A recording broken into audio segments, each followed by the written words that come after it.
प्रभु यीशु मसीह के मधुर और मीठे नाम से आप सभी को जय मसीह की। आज परमेश्वर के वचन में आप सभी का स्वागत है। परमेश्वर पिता आज अपने वचनों के द्वारा आप सबको बहुत ऐसे आशीष को दे। पिता परमेश्वर आज अपने वचनों के द्वारा आपसे बोले और बातचीत करे। आज मैं परमेश्वर के वचन से आपको विशेष बातों को बताना चाहती हूँ। आप ये जान रखिए कि हमारा परमेश्वर जो है मनुष्य के राज्य में परम प्रधान परमेश्वर ही राज्य करता है। इस बात को जरा ध्यान दें, मनुष्य के राज्य में परम प्रधान ही राज्य करता है। आप सोच रहे हैं मैं कानून व्यवस्था के अंतर्गत हूं, मैं राज्य व्यवस्था के अंतर्गत हूं, और आप हो सकता है सोच रहे हैं कि मैं कानून में नियम को तोड़ दूंगा तो मैं ही अधिकारी हूं तो मुझको देखने वाला कौन है, मैं ही हाकिम हूं तो फिर मुझको बोलने वाला कौन है, मैं ही राजा हूं तो मैं ही अगर गलत काम करूं तो मुझको बोलने वाला कौन है, मैं ही न्यायाधीश हूं, मैं ही न्यायी हूं, अगर मैं गलत काम करूं तो मुझको रोकने वाला कौन है।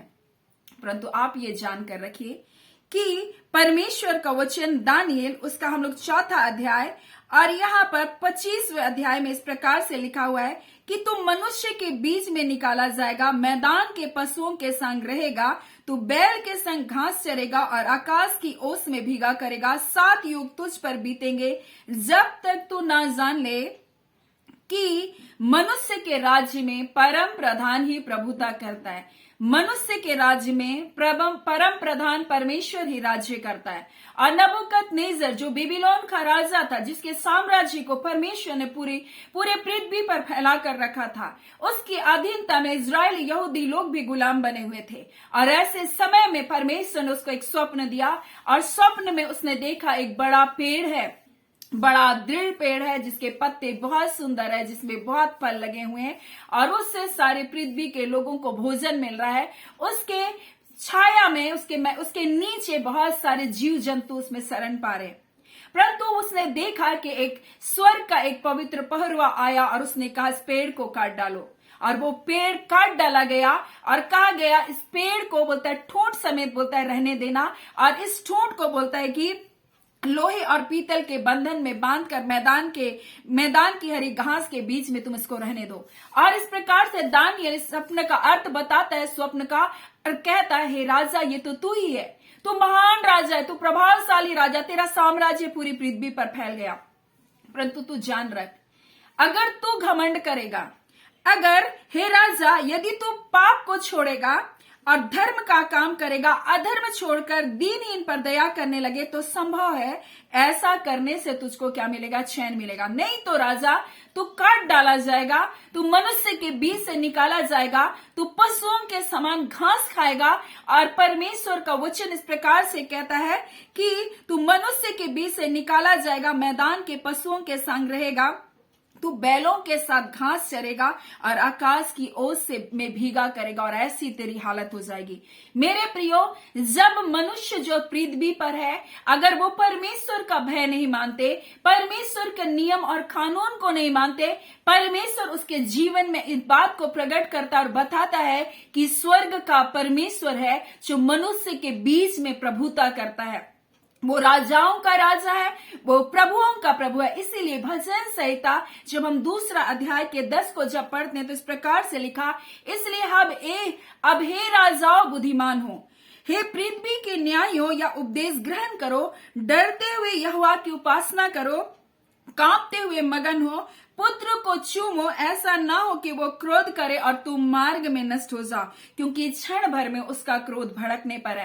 और यहाँ परमेश्वर हाकिमों को, न्यायियों को, राजा को, अधिकारियों को, ऊंचे पद वालों को परमेश्वर एक चेतावनी के रूप में इस वचन को दे रहा है और वो बता रहा है कि हमारा परमेश्वर जो है राजाओं का राजा और प्रभुओं का प्रभु है।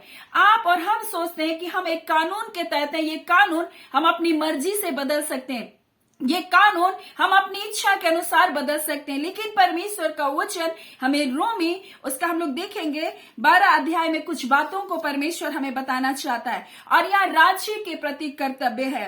और हम देखेंगे रोमी 13 अध्याय उसके 2 में इस प्रकार से लिखा, यदि कोई अधिकार का विरोध करता है, मेरे प्रियो, चाहे वो पृथ्वी का अधिकार हो, चाहे वो स्वर्ग का अधिकार हो, और परमेश्वर का वचन कहता है वह परमेश्वर की विधि का सामना करता है, यानी कि इस पृथ्वी पर परमेश्वर की विधि लागू है, यानी कि इस पृथ्वी पर परमेश्वर का कानून लागू है। अगर कोई परमेश्वर की विधि को, परमेश्वर के अधिकारों का खंडन करता है, परमेश्वर की आज्ञा का उल्लंघन करता है, परमेश्वर का वचन कहता है वह परमेश्वर की विधि का सामना करता है, और सामना करने वाला क्या करेगा? दंड पाएगा। परमेश्वर कहता है सामना करने वाला दंड पाएगा।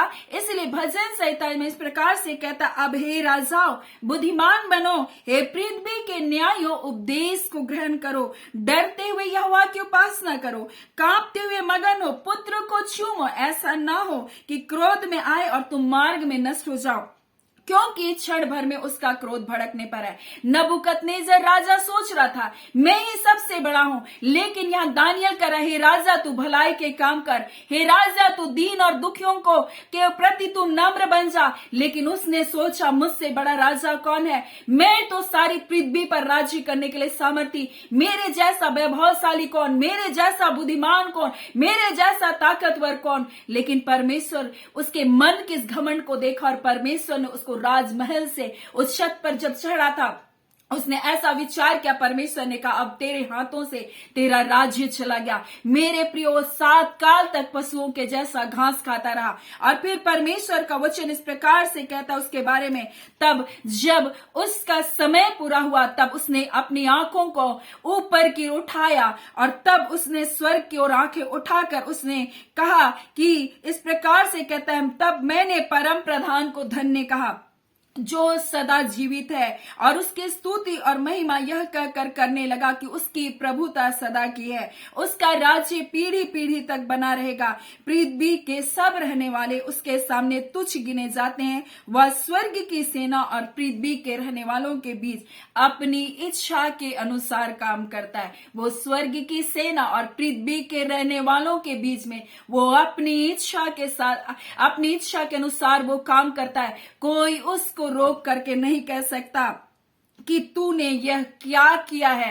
कोई नहीं कह सकता कि परमेश्वर तू ये क्या किया है। इसलिए परमेश्वर कहता है कि तुम नम्र बनो, परमेश्वर कहता है कि तुम मार्ग में मेल और मिलाप कर लो। इसलिए परमेश्वर का वचन लूका में इस प्रकार से कहता है, तुम आप ही निर्णय क्यों नहीं कर लेते कि उचित क्या है, क्या सही है, क्या गलत है? तुम क्यों नहीं निर्णय कर लेते? क्या किसी के घर को तोड़ना न्यायपूर्वक, किसी के जमीन को हड़पना न्यायपूर्वक, किसी के न्याय को बिगाड़ना न्यायपूर्वक, किसी को जबरदस्ती जेल खानों में डाल देना न्यायपूर्वक, किसी के ऊपर झूठा आरोप लगाना न्याय के ऊपर, किसी के विरोध में गोष्ठी करने न्याय के ऊपर, किसी के खून को करने के लिए षड्यंत्र को रचना, किसी समाज के विरोध में खड़ा होना। परमेश्वर कहता है तुम आप निर्णय क्यों नहीं करते? उचित क्या है? हे पृथ्वी के न्यायियों, बोल रहा है, उपदेश को ग्रहण करो कि उचित क्या है। तुम ध्यान दो, तुम ध्यान दो। हे राजाओं तुम बुद्धिमान हो कि उचित क्या है, क्योंकि अगर तुमने सही कार्य नहीं किया, अगर तुमने पुत्र से मेल मिलाप नहीं किया, तो परमेश्वर का वचन कहता है मार्ग ही में तुम नष्ट हो जाओगे।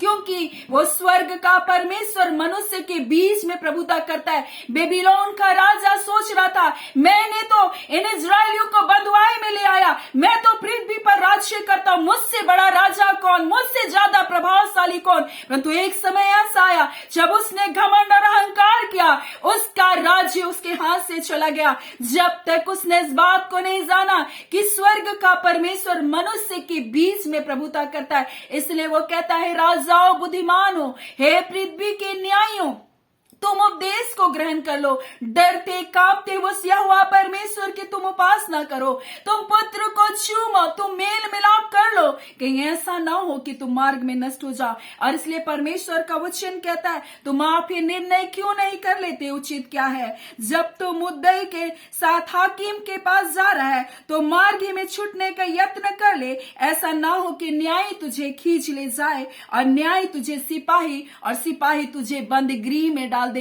इसलिए परमेश्वर का वचन कहता है कि जो कोई अधिकार का विरोध करता है वो परमेश्वर की विधि का सामना करता है और सामना करने वाले दंड पाएंगे, क्योंकि हाकिम अच्छे काम के लिए नहीं परंतु बुरे काम के लिए डर का कारण है। यदि तू हाकिम के सामने निडर रहना चाहता है तो अच्छा काम कर, ताकि हाकिम की ओर से तेरी सराहना हो, वो तेरी तारीफ करे।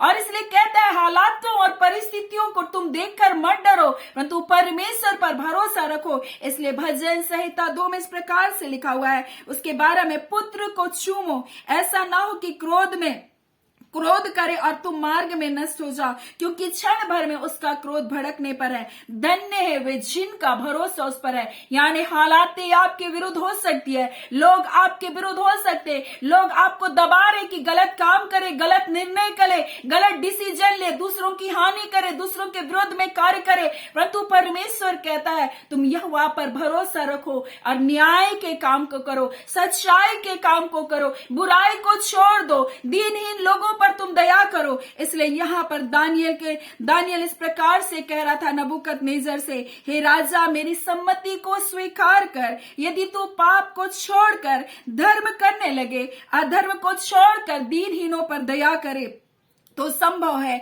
ऐसा करने से तेरा चैन क्या होगा, बड़ा बना रहेगा। ऐसा करने से हाकिम तेरी प्रशंसा करेगा, ऐसा करने से परमेश्वर तेरी रक्षा करेगा, ऐसा करने से परमेश्वर तेरी तारीफ करेगा। इसलिए परमेश्वर का वचन हमें बता रहा है, वो वचन जो तुम्हें दिया जा रहा है, नम्रता के साथ उस उपदेश को ग्रहण कर लो। परमेश्वर जो राजाओं का राजा है, जो प्रभुओं का प्रभु है, जो मनुष्य के बीच में प्रभुता करता है, वो आपसे कहता है, अपने वचन के द्वारा कहता है, अपने जीवन को तुम जांचो कि उचित क्या है, क्या तुम सही कर रहे हो या गलत कर रहे हो, क्या तुम किसी के परिवार को बिगाड़ रही हो, क्या तुम किसी के परिवार को तोड़ने वाले लोग हो, क्या तुम किसी स्त्री को धोखा देने वाले लोग हो, क्या तुम किसी के साथ छल कर रहे हो, क्या तुम किसी के परिवार की धन संपत्ति को हड़पना चाह रहे हो, क्या तुम किसी के विरुद्ध तंत्र मंत्र कर रहे हो ताकि उसका परिवार नष्ट हो जाए। परमेश्वर आपसे कह रहा है ऐसा बुरा काम ना करे किसी के विरोध,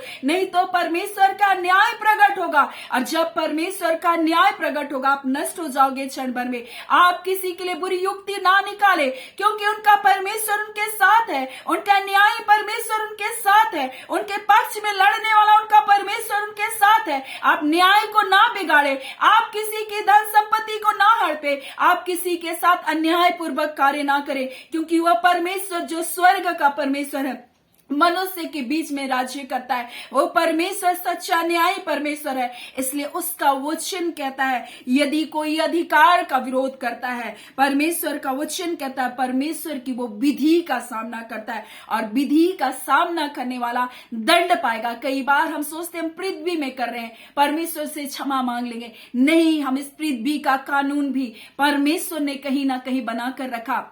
आपका हृदय जानता है कि झूठ बोलना गलत है, भले आपको लिखित ना दे, लेकिन आप मन में जानते हैं कि क्या सही और क्या गलत है। आपका आत्मा आपके विरोध में गवाही देता है कि तुम गलत कार्य को कर रहे हो, आप किसी के साथ बुरा काम कर रहे हो। इसलिए परमेश्वर आपसे कह रहा है कि हाकिम तो बोलता है कि बोलता है अगर तू बुरा काम नहीं करेगा तो हाकिम के सामने तेरी प्रशंसा होगी, लेकिन लिखा है यदि हाकिम अगर बोलता है अच्छे काम नहीं परंतु बुरे काम के लिए डर का कारण है। यदि तू निडर रहना चाहता है तो अच्छा काम कर, ताकि उसकी ओर से तेरी प्रशंसा हो। और इसलिए परमेश्वर आज अपने वचन के द्वारा हमें बता रहा है, नबूकदनेस्सर घमंड कर रहा था, सोच रहा था सारी पृथ्वी पर मैं ही प्रभुता करने वाला बड़ा राजा हूं, परंतु वो भूल गया स्वर्ग का परमेश्वर मनुष्य के बीच में वो परम प्रधान ही राज्य करता है। आज परमेश्वर का राज्य हमारे बीच में वो दिखाई नहीं देता, इसलिए परमेश्वर कहता है तुम गलत कार्य को नहीं करो।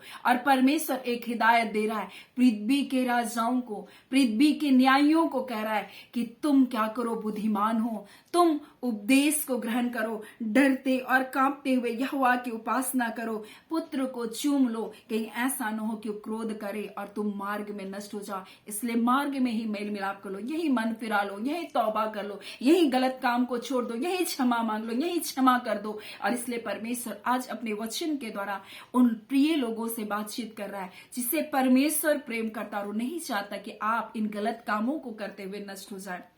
इसलिए परमेश्वर इन वचनों के द्वारा आप सबको बहुत ऐसे आशीष को दे। आमीन। आइए हम प्रार्थना करें।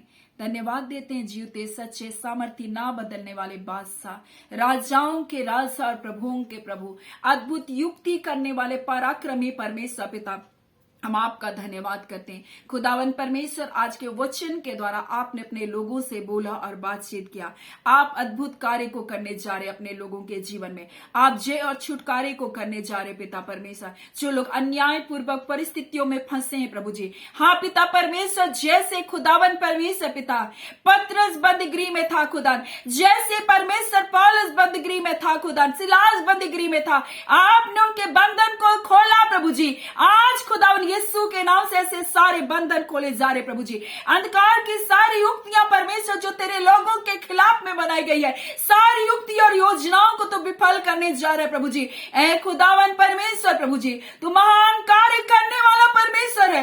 पृथ्वी में परमेश्वर तेरे लोगों के विरुद्ध जितनी गोष्ठियां बनाई गई है प्रभु, तेरे लोगों की हानि के लिए प्रभु, सबको तू विफल करने जा रहा है प्रभु। तू अद्भुत कार्य को करने जा रहा है परमेश्वर पिता, क्योंकि हमारा भरोसा सेनाओं के यहोवा परमेश्वर आप पर है पिता। ऐ खुदावन परमेश्वर पिता, आप नहीं चाहते कोई मनुष्य नाश हो। आप नहीं चाहते कोई मनुष्य पापों में पिता चला जाए, अंधकार में चला जाए, गुलामी में चला जाए पिता। मैं तो हर एक को मन फिराने का अवसर को दे रहे, क्योंकि सारी पृथ्वी आपकी है, सारे मनुष्य जाति आपके, हर जाति, हर भाषा, हर कुल के लोग परमेश्वर आपके हाथों के बनाए हुए लोग है परमेश्वर। इसलिए तू दया करता है पिता। जितने लोग रोग दुख बीमारियों में यीशु के नाम से चंगाई को पाए, जितने लोग अंधकार के दासत्व में बंधे प्रभु, आज यीशु के नाम से आजादी को पाने पाए। खुदावन परमेश्वर अपनी शांति से अपने लोगों को परिपूर्ण करे खुदावन, क्योंकि यीशु मसीह आप शांति का राजकुमार है प्रभु जी। आज अपनी शांति से जो समझ से परे इनके मन, इनके हृदय की रक्षा करे। जय छुटकारे को देने के लिए प्रभु जी,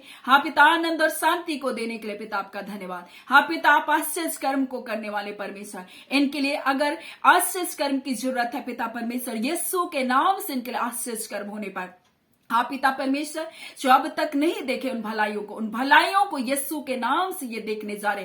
अब तक परमेश्वर जिन महान बातों की अपेक्षा कर रहे हैं और पिता ये अपने जीवन में उन बातों को नहीं देख पाए, हाँ खुदा यीशु के नाम से उन बातों को देखने पाए। खुदावन परमेश्वर, ये आप पर भरोसा रखे, आप इन्हें लज्जित होने नहीं देंगे। खुदावन परमेश्वर, आपका धन्यवाद। हर एक के हाथों के कार्य को बरकत दे, आशीष दे प्रभु जी। हर प्रकार के खतरे और मुसीबत से अपने लोगों को बचाए रखे, अपने पंखों की आड़ में छुपा कर रखे। खुदा जितने बेटा और दान को देते उन्हें हम ब्लेस करते, उनके हाथों के कार्य को बरकत दे और भी फलाए फुलाए और पिता संपन्न करे। खुदावन परमेश्वर, हर प्रकार की आशीष आपके लोगों के जीवन में आने पाए। आत्मिक, आर्थिक, भौतिक, लौकिक हर एक आशीष यीशु के नाम से आपके लोगों के जीवन में आने पाए। आपका धन्यवाद करते, आपने प्रार्थना को सुना। प्रार्थना आपके बेटे यीशु के नाम से हम मांगते हैं। दया सुने, अनुग्रह से ग्रहण कर लीजिएगा। आमीन। परमेश्वर पिता आप सबको बहुत ऐसे आशीष को दे। आमीन।